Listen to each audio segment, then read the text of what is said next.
SJC-13274 in the matter of an impounded case. Okay, Attorney Green, looks like you're all ready. You're in position. Thank you. Good morning. May it please the court. Ashley Green on behalf of John Doe 6729. As the court is aware, this is Mr. Doe's appeal of a level 3 SORB classification deeming him high-risk sex offender for an offense which occurred 15 years ago. However, it did follow 2 other offenses. For the past 15 years, Mr. Doe has not reoffended. Mr. Doe has proven— Where has Mr. Doe been for the last 15 years? Mr. Doe was incarcerated for the majority of that time. Thanks. He appeared to be he'll change the trajectory of his life during that incarcerated period, and that was included in the hearing examiner's decision. While incarcerated, Mr. Doe obtained a degree from Boston University. He had glowing reports from various professors that worked with him while he was incarcerated. Ms. Green, can I get to what I think might be the heart of the issue, and you'll tell me if I'm wrong. Please. The compulsion part of it, am I right that there's no requirement that it be based on psychological evidence? Currently, as Factor 2 is under a state of erosion, as we've seen through various cases, compulsion seems to be the area that needs the most attention. There's nothing written in the statute or in the regulations that requires there be a psychological compulsion. And that's true for all of these regulations, correct? That it need not be psychological expert testimony about any? Well, I submit that the compulsion element is a different character in and of itself because high-risk Factor 2 carries so much weight. Okay, but let's broaden out Yes. first, as far as whether we need psychological evidence, but there is none, obviously, in this case. Do we have a general requirement of expert psychological testimony for any of these factors? No, we do not. Okay. And then with respect to compulsion, and you're obviously going to tell me why not, is it just based upon an inference that if someone was caught once before, had served time or whatever, however that has played out in this case and other cases, that it's not a reasonable inference that they're under some type of compulsion to sexually offend? That would be our position that And tell me, so please tell me why not. that just because somebody offended, was caught, and reoffended does not equal compulsion. And we'll take off the table just pure repetitive. That, I think, has been decided that just repetitive does not equal Factor 2. But in this case, and as— So can I ask you a question? I'm sorry, just go back just to— finish I that. was just wanted to, yeah. The No, go ahead. irresistible impulse to perform an act. That's what we're looking at, an irresistible impact. Somebody that cannot control themselves. That is what compulsion is. That is the only category under which compulsion should be applied because it takes this broad spectrum of offenders and it takes out those offenders that are seriously putting public safety at risk because they can't control themselves. And that is why Factor 2 exists by the legislature, put it in there, because it takes out the top. Okay, not your job. Yes. But how is that proven? That is proven by a psychological evaluation by an expert, period. Do you want us to Yes. add that essentially to Exactly, that? Okay. exactly. In order to qualify for Factor 2 to be applied, there has to be a psychological compulsion proven by expert testimony. Where is the legal authority for that proposition? The legal authority for that proposition would be that applying it any other way is an abuse of statutory authority by the board. They are not internally applying That's it. conclusory. Can you show me any support for that?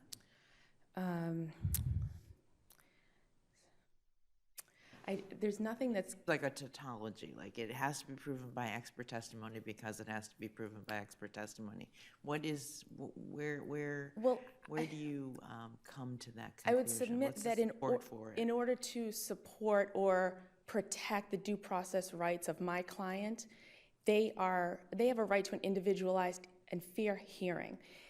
And by saying that they don't have the right to an expert that's saying that they are compulsive, then allowing the hearing examiner to apply that factor, they are not getting their due process rights to an So individualized hearing. Can I stop you there, though? But what in the due process clause of the federal or the state equivalent requires expert testimony for a factual conclusion? I would submit again that it's the due process, the liberty rights, the liberty and privacy interests of my clients to have those hearings that are individualized, looking at the exact facts and circumstance of each individual case. And so there would be expert testimony necessary to apply compulsiveness to any case, but especially my client's case. Is there any other place where we require expert testimony in order for compliance with the due process clause to be met? I do not practice SDP proceedings, but I do know that SDP proceedings require qualified examiners to come in and evaluate and give their opinion whether somebody is SDP or not. Maybe given what you prefaced your comments with, that you don't practice that, this is an unfair question, but this is the question before the court. In the SDP proceedings, isn't the qualified examiner provision a legislative requirement as opposed to a requirement to comply with due process, which I think is the argument you're making? It's my understanding that it is a legislative requirement. Okay, Yes. thank you. Yes. Counsel, can I just get one point of clarification? You keep making reference to your client. Are you making a facial challenge or as applied challenge? This would be an as-applied challenge to Factor 2. I do understand that the appeals court has rebuffed a constitutional challenge to Factor 2 in the last few years, but in this case, as applied to my client, the compulsion element has not been proven. Well, counsel, this is what I'm curious about. If it's not proven, and then let's assume hypothetically that element isn't there, it's intentional. So if it's an intentional violation and not characterized as compulsive, takes them out of SDP, but arguably, doesn't it then expose the client, your client, to prosecution should he reoffend under some kind of habitual offender statute? I'm sorry, I'm not quite following your question. Well, if you take that compulsion element out and say, oh, he doesn't have compulsion, right? Well, then he intended it. He intended the repetitive behavior. I'm not sure that's so much better because now he's out. He's intended. We've got him cleared. He's not compulsive.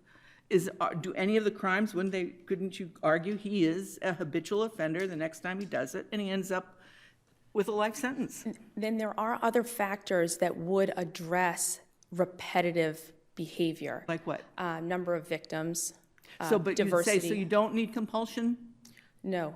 Oh, for sexually dangerous analysis, you don't need it then? For a sexually dangerous person? Yeah.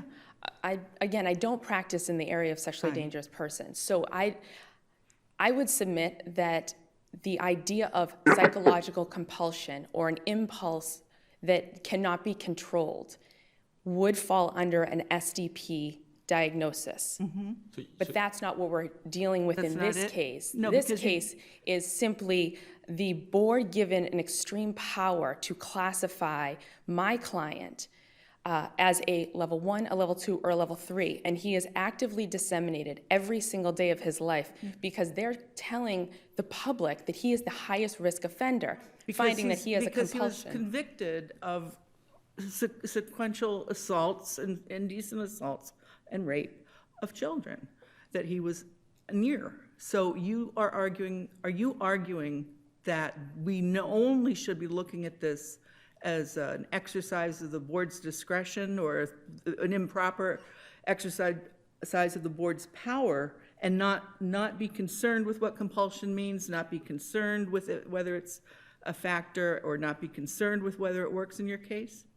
I think it's a little bit of both. I think it's how the board is exercising their authority and how compulsion is being applied in my case. Because without the board knowing that they have to apply these factors, as the legislature intended, and not just throwing in repetitive and compulsive because they go together, We don't know what the legislature intended, correct, other than the use of the word. other than the use of the word. Yes. But your argument is that we should read in the psychological testimony requirement to make the statute individualized to a particular person, thus conforming to due process. Yes, exactly. Can And I Sorry, ask a question? Yeah, Justice Kafker, I apologize, I didn't mention that we are all here today. And Justice Kafker is participating by phone. Justice Lowy is watching the proceedings by way of Zoom, so. So I have a question related to the brief from the SORB. It has to do with the reference to Hansen, who's, the sort of guru of this area. And the Commonwealth suggests that Hansen has said that there is proof of compulsion when a petitioner reoffends after being convicted. I could not find that in the Hansen literature. What is your reaction to that? And has Hansen made that statement? yes, so it's my understanding that Hansen has made that statement. It has been included in various cases. I believe it was included in this case. However, it is my position that even though that statement was made by Hansen, that is not the culmination of Hansen's opinion regarding Factor 2 and repetitive and compulsive. That was just one statement made by Hansen that the board is resting on. But I'm confused by that, because he really is the expert that we've turned to, and he's a psychiatrist, correct? Correct. So does that address the issue about expert medical opinion? It addresses part of the issue. I submit it does not address the entire issue, which is that more is needed in this case. How does the Hansen opinion relate to the statutory interpretation? Is there evidence that the legislature relied on Hansen when they wrote Factor 2? Or maybe I'll ask that to Counsel for SORB, but how is the Hansen stuff related to our duty? Yeah, I believe that Attorney Shania would be better apt to answer that. I can say that I know that the regulations, by the board were based on many of Hansen's articles, including Factor 2. But as I stated, that But one... I'm right that the statute says repetitive and compulsive. Yes, Yeah. yes. And that's but- ultimately what we're interpreting. Yes, but the language of reoffending after an intervening episode, and that's paraphrasing, is in the Factor 2 regulation, and then it cites to Hansen. And the board has made their position known that that is what they are sticking with when it comes to compulsion. Which gets us the second level, I guess, of compulsion, not just pure repetitive. Exactly, exactly. Can I go Please. back to your answer to Justice Kafker's question? You said the reliance on Hansen, assuming it's in the record and that Hansen says what has been represented. Why, you said that answers part of the due process problem, but not all of it. What is left in your estimation? I believe I'm not sure that I said part of the due process So problem. do you think reliance on Hansen for the proposition that compulsion is, I did it once, I got caught, I did it again, suffices to satisfy due process? No. Why not? Because there has to be a psychological compulsion and an inability to restrict your actions. And you don't think Hansen is talking about psychological compulsion, even though that's the field of expertise? It's certainly an element of it, Yes. but it is not the entirety of it. And that's maybe where I misquoted you. What is left? The psychological component. I'll give you the example of my client's case. Years went by without a reoffense, and there are certainly many other cases where 15 years could go by where there isn't a new reoffense. That is evidence that there is not a compulsion. But I guess the problem with your client's case is that from incident, you know, so from incident 2 to incident 3, he was under investigation for incident 2, correct? Unfortunately, my client's case, that the timeline is tighter. Right. Yeah.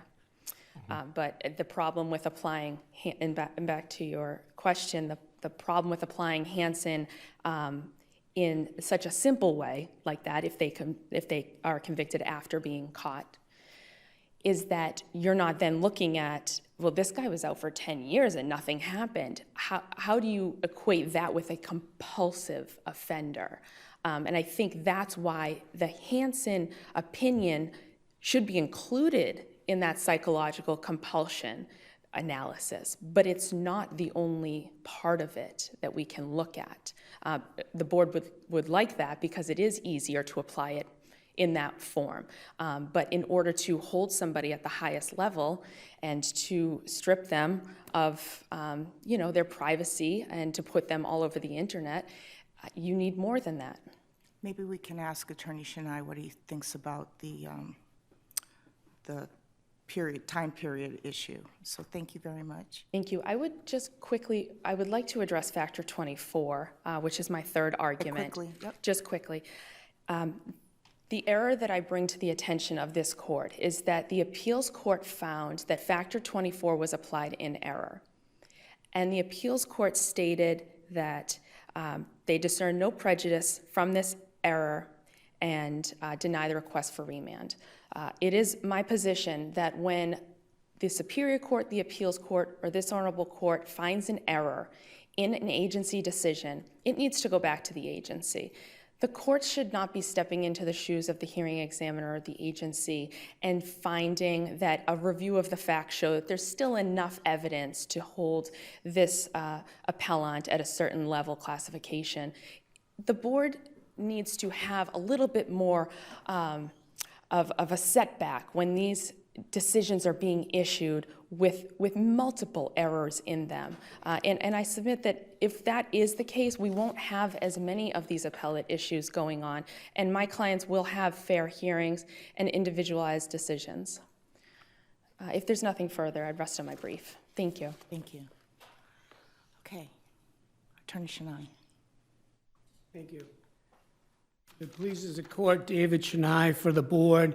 I'd like to start by saying how glad I am to be out in front of this panel after COVID, and as my career winds down, the chances to getting here get smaller and smaller, so I appreciate the chance to be in front of you today. Factor 2 actually has been resolved. I've been dealing with Factor 2 really since the first time was Justice Milkey raised it in front of me back in 2000, I want to say 12. And we've been going through the process of Factor 2, especially Justice Milkey, through a number of appeals. In fact, just this spring, I finally said to him, it took you 10 years, but you've been proven right.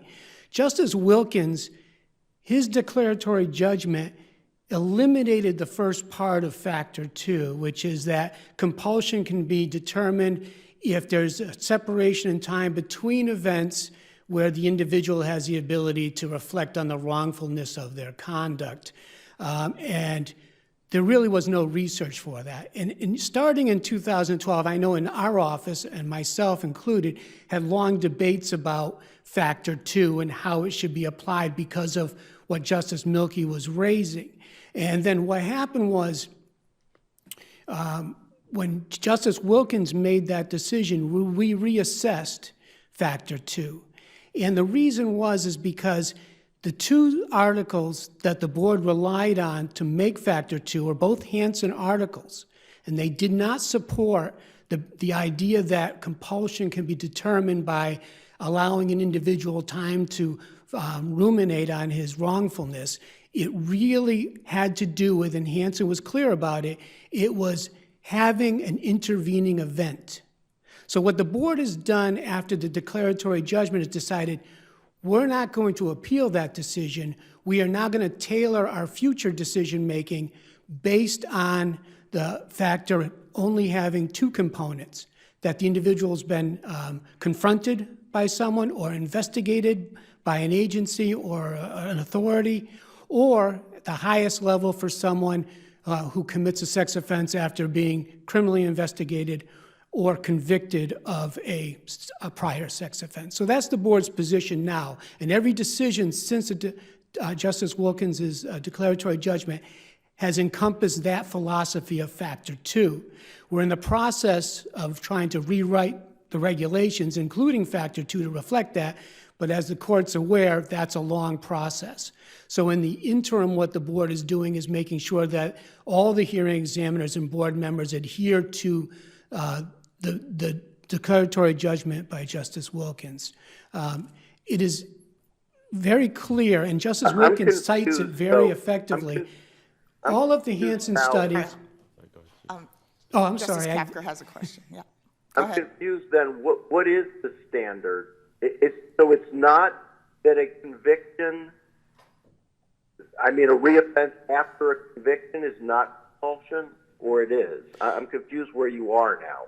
Well, when Dr. Hansen testified in front of the board in 2014, he said we were misapplying Factor 2, that Factor 2 could only be applied if an individual had been confronted or investigated or criminally charged or convicted and then commits another sex offense. That was Dr. Hansen's position in 2014. He's maintained that position. It was the position in the research articles that were used for Factor 2. And that's why the board has decided that after the Justice Wilkins decision, and if you read Justice Wilkins' declaratory judgment, he clearly talks about the position of Dr. Hansen, the research underlying the board's Factor 2, and the fact that there has to be that intervening act if you want to show repetitive and compulsive behavior.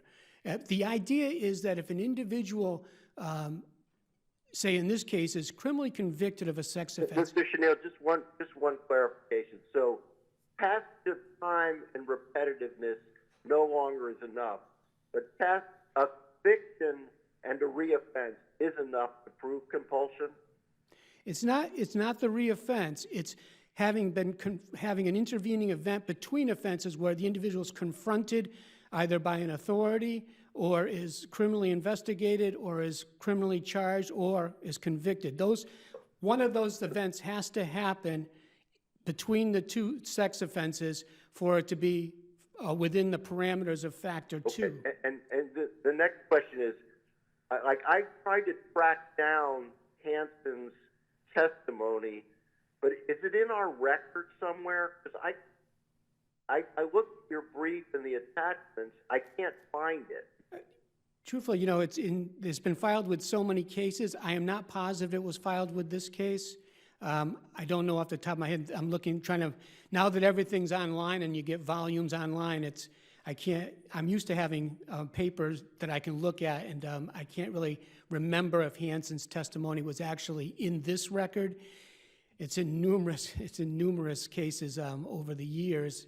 We're going to have to look through, I think it's not here. So we're going to have to look at records attached to other cases to find this? I'm sure the board can provide a copy of it to the court if the court so decides. I would like to see it. Okay. Mr. Chanel, can I ask you, I'm sorry, Justice Kafka, are you done? Yes, I'm done, sorry. Thank you. Are there any other areas or any areas within the statute or regulations that require expert psychological testimony? The whole idea that the legislature created the SORB, it wasn't supposed to be a battle of the experts, and that's because the individual is not facing any type of incarceration or commitment.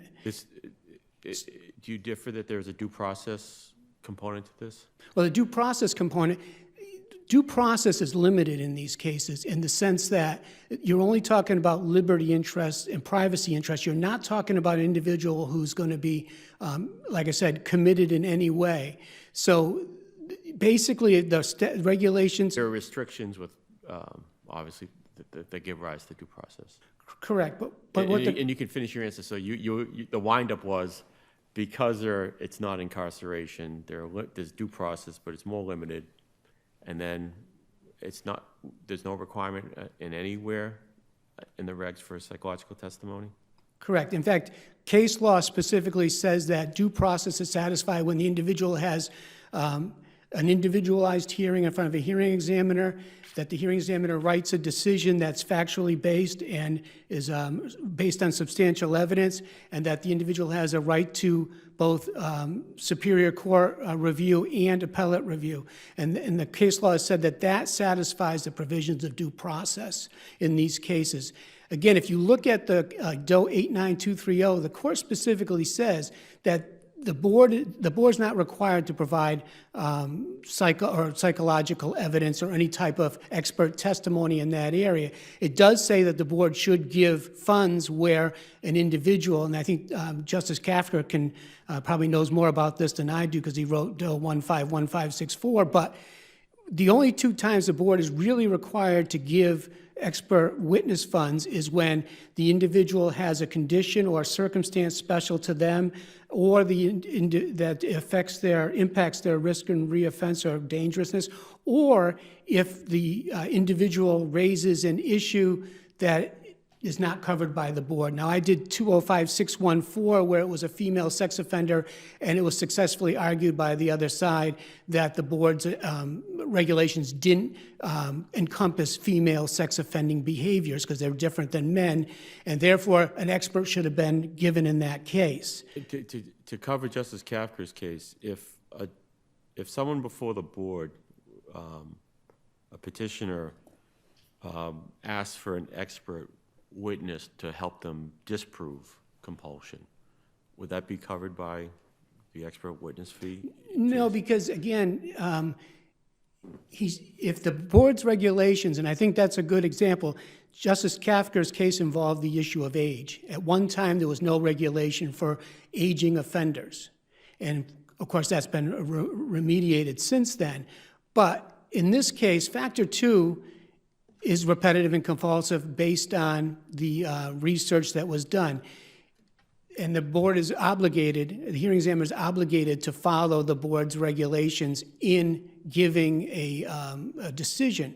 Now, having an expert come in and say that someone, like in this case, who gets arrested is convicted, and then in 2005 or 2005 commits another sex offense against a teenager, in 2007 is investigated for that sex offense, and then while that and does a polygraph in April, and then while that's going on, that investigation that he's aware of, 3 months later, sexually offends against another teenager that he actually had come to his house, I think that shows this individual is repetitive and compulsive. And the compulsive nature of this is the fact that he knows what the criminal possibilities are, and he knows what the social ramifications are of his actions, and he still does it. To answer my question, that person would not be entitled under our case law to an expert witness. Correct. Can I ask about the lack of a time component here? Because it seems like that would fly in the face of the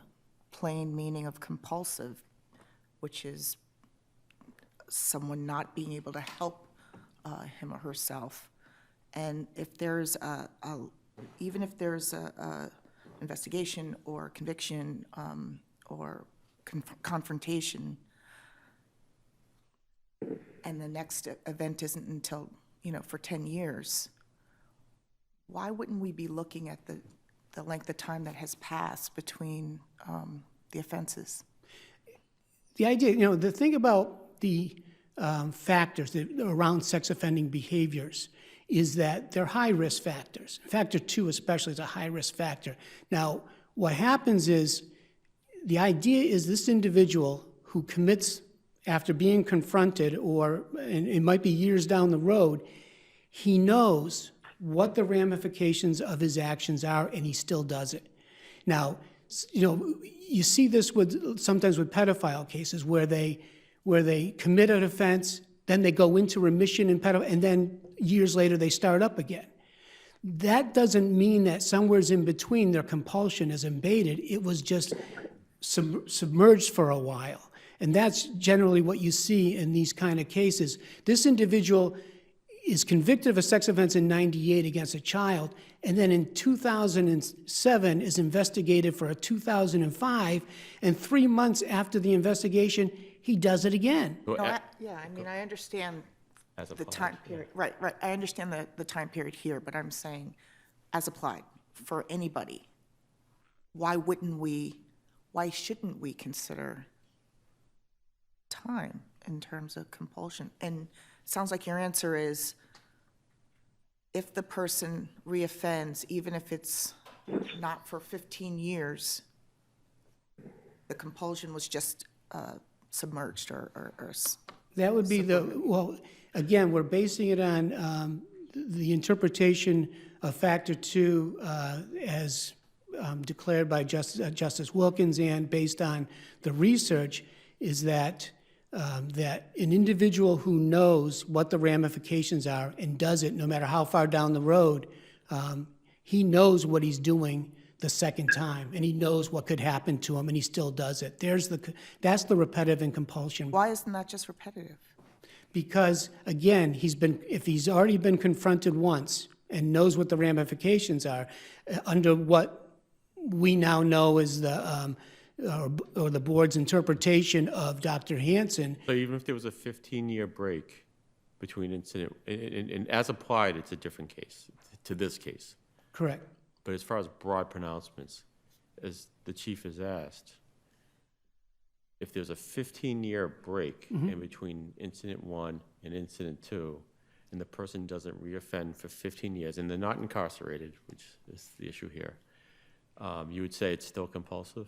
I say Factor 2 still applies. And that nothing would preclude the petitioner from arguing, no, there's this 15-year gap, so therefore it doesn't apply. And Right. it would be up to the hearing examiner to weigh that evidence. There's nothing in the regulation, right, that would preclude the argument. It's not automatic. Right. That argument's raised quite a few times. In fact, I have a case, I think it was argued recently, where the individual had stayed out of trouble from 2010 to 2019 and wanted the board to accept those 19 years as proof of offense-free time in the community of 9 years between the sex offenses. And what did the board say?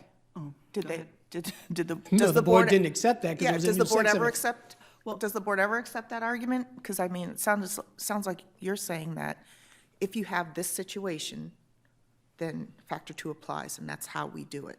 That's how the board does it. Well, it's hard to argue that he had 9 years of offense-free time in the community when he's committed a new sex offense. And counsel, that doesn't mean, just because you catch him in 1990 and again in 2000, that doesn't necessarily mean there weren't incidents that nobody caught him for. So when we talk about this, we're talking about legal definitions only, and not some version of reality that, I mean, you're only dealing with the criminal record. You're not really knowing for sure what's going on otherwise. Correct. I mean, I'm sorry. the reality is with all of these factors, the impact of the factors can be reduced by certain things such as offense-free time in the community or advanced age. I don't know if people remember Doe 10800 from 2009, but that case was a serial pedophile. And I never thought he'd ever get reduced. And this spring, after 30 years of offense-free time, at the age of 72, he was reduced to a 3 to a 1. So these factors are high-risk factors, but they can be mitigated with certain mitigating or circumstances that change over time. Maybe I'm just being, maybe it's that I don't understand, but just, I guess, to satisfy my curiosity. So going back to the hypothetical, myself and the chief were asking about the 15-year break.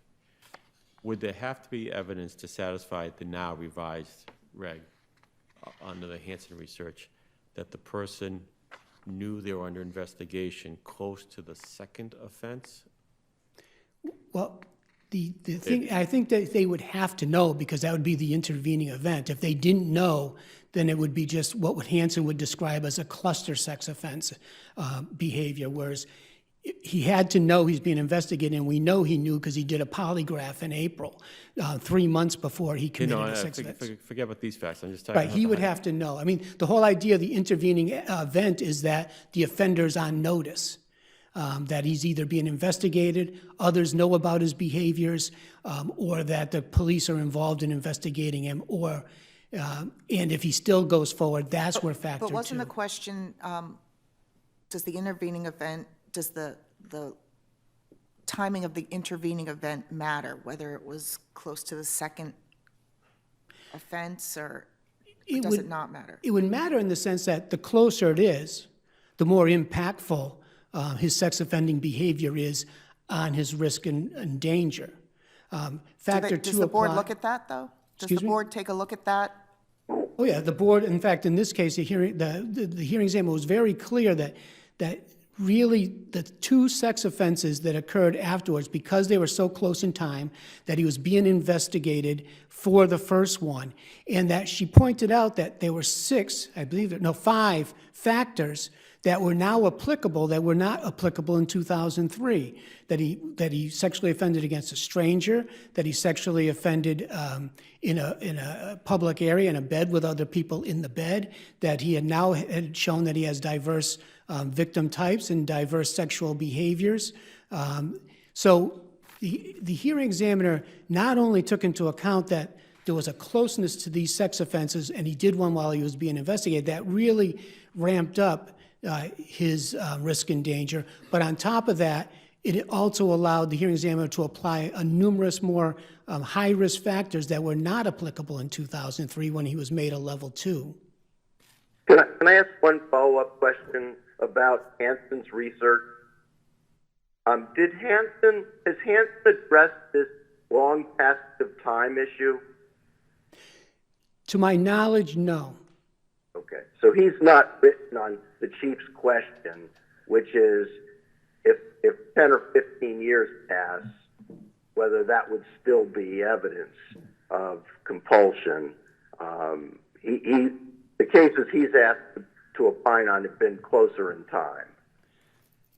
Truthfully, I've read a lot of these research articles, probably more than I wish I had to, and I've never seen Hansen address the issue of time between sex offenses as any barometer of repetitive or compulsive behavior. I haven't seen that.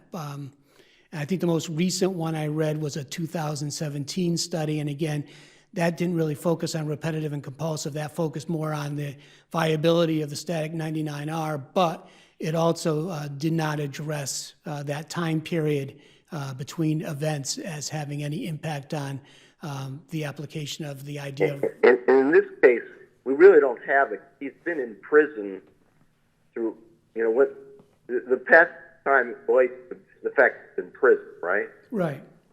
Yeah, okay, thank you. But the court, this court said in Doe 496501 that if an individual has been incarcerated for a long period of time, the board is required to look at his sex offending behavior to get a holistic view of the individual for classification purposes. Remind me, counsel, what factor addresses the length of time between offenses? Or offense-free time? Offense-free time is factor 28. Thank you. I was going to confuse it with 29, but 28. You think of all these years, I'd be able to whip it off, but I have to think about it still. Pretty good job right there. Okay, is everybody all set? All set, Chief, thank you. Thanks so much. Thank you very much.